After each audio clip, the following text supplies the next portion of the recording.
Hi guys, Piotr here, this is LiteFinance Global YouTube channel. As usual, it's my pleasure to be with you to share the information what is going on the market. The second quarter is coming to the end, and today we are going to discuss the metals.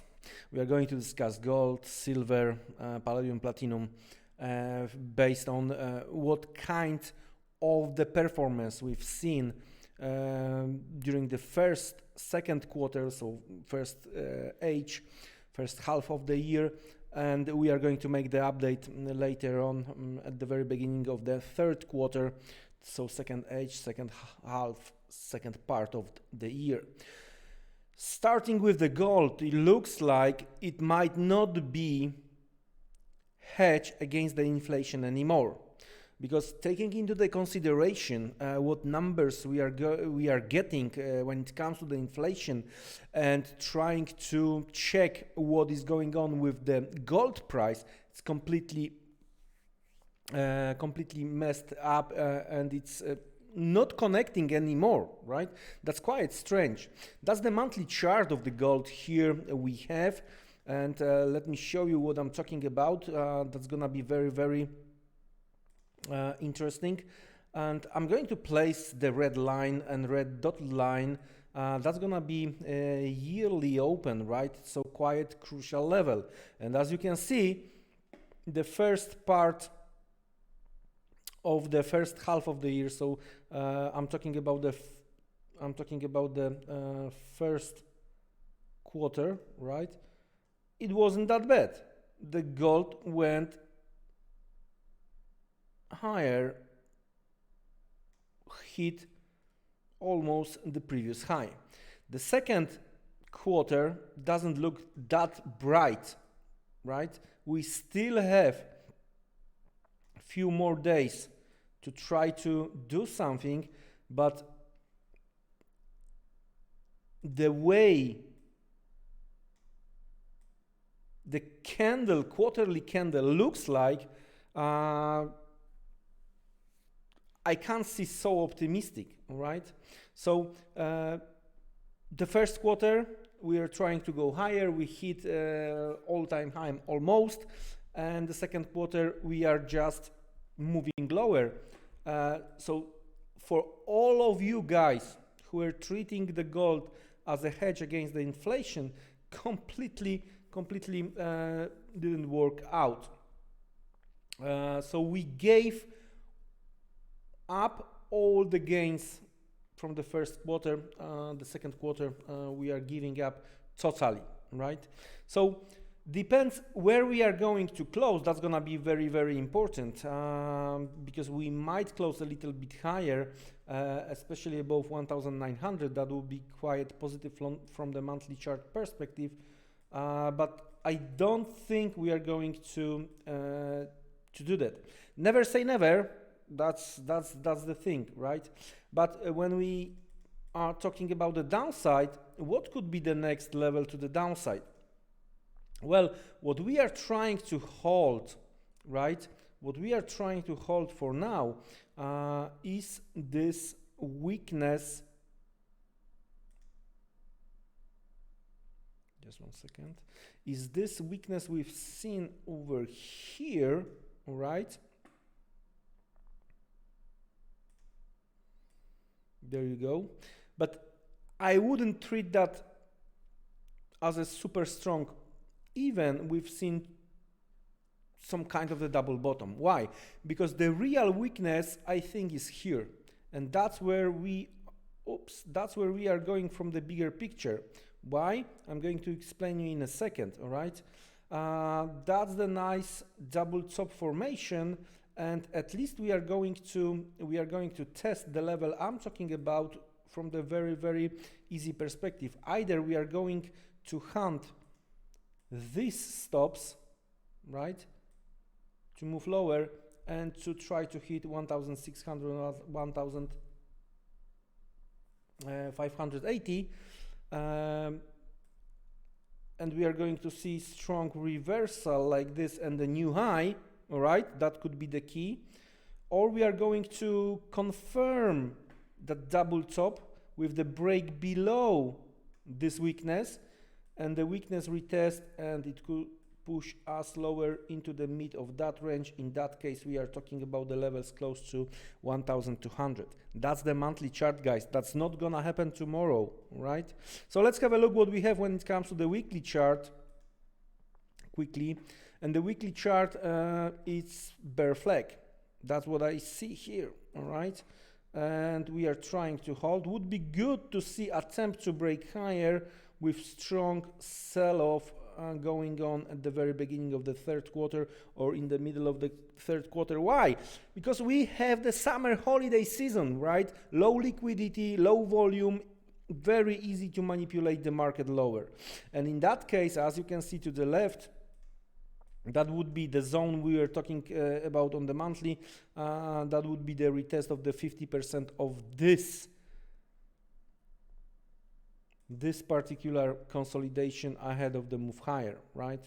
So that's pretty straightforward. Now let's switch to the daily.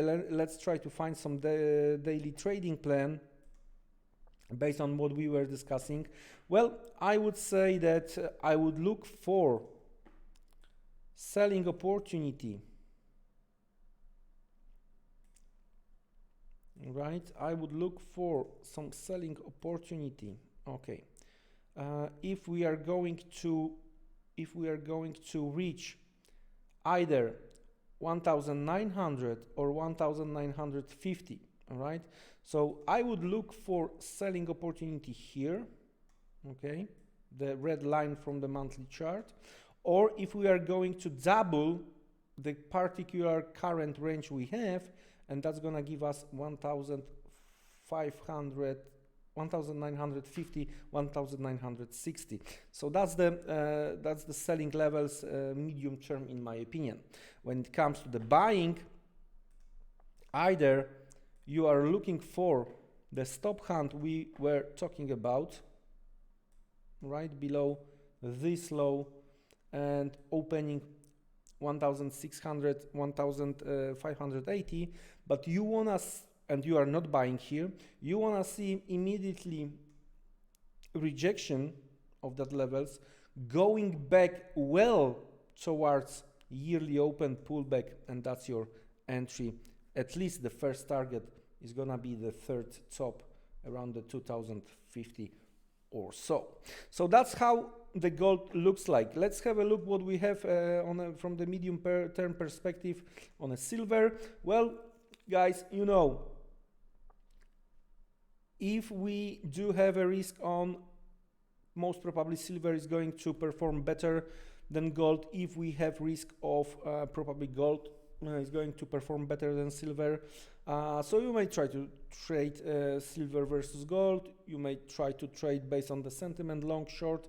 But how the things looks like? Well, we're trying to break through this double bottom, all right? 2160, that's the key here. And we are trying to get back higher. The thing is that we already took that low. The bounce, in my opinion, it's not that great. So when it comes to the silver, I would look for retest of this consolidation, right? Why? Because it was from that consolidation we went lower, we went pretty straight forward to the upside, and we never retest half of that, right? Around 70, 80, okay, 18. So what I'm looking for is trying to look for a selling opportunity around 2450, right? With the target around 18. And if we are going to stop here and we are going to try to dance, bounce higher, lower, and that could be the case to look for the long position. But as of now, I'm looking for selling opportunity around 2450, looking for 18 as a first target, because if we are going to go straight lower, the next target is going to be around 15 or even 1450. To the upside, as I mentioned, if we are going to hold 18, 1750, we might see the bounce back towards 20, then 2450. And if we are going to get the close above this one, right, the next liquidity level is around 2750 in my opinion. So that's it when it comes to the silver. The next one, Palladium. The next one, Palladium. We were discussing this one. We are going lower based on the few levels, and well, I think that if we are going to see end of this quarter below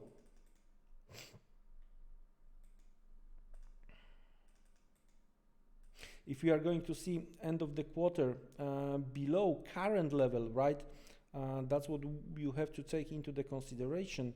That's gonna be very, very bearish. As you can see, that's the thing here, right?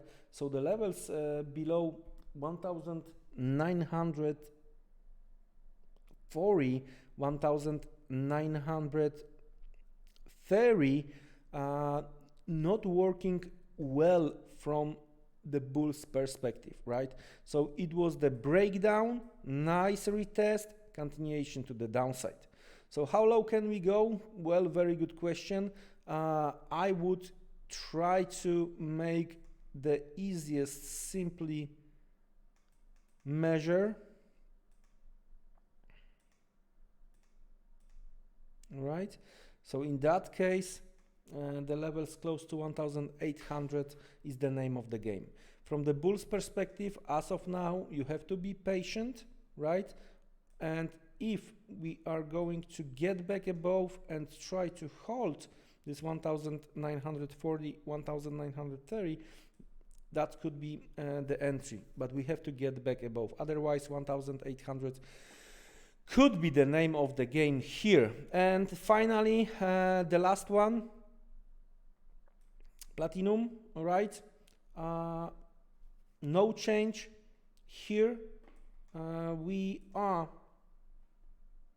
respecting 900, and as long as we are respecting this 900 over here, right, we should see the levels close to 1000. So this type of the range play could be the name of the game. If you are going to see the break, doesn't matter upside or downside, then you are doing the measure of that range, right? And you are getting your next breakout target either to the upside or to the downside. With that being said, guys, wish you great next trading session. Do your own homework, do your own research, plenty of tests before you are going to risk real money. Take care, goodbye, see you around.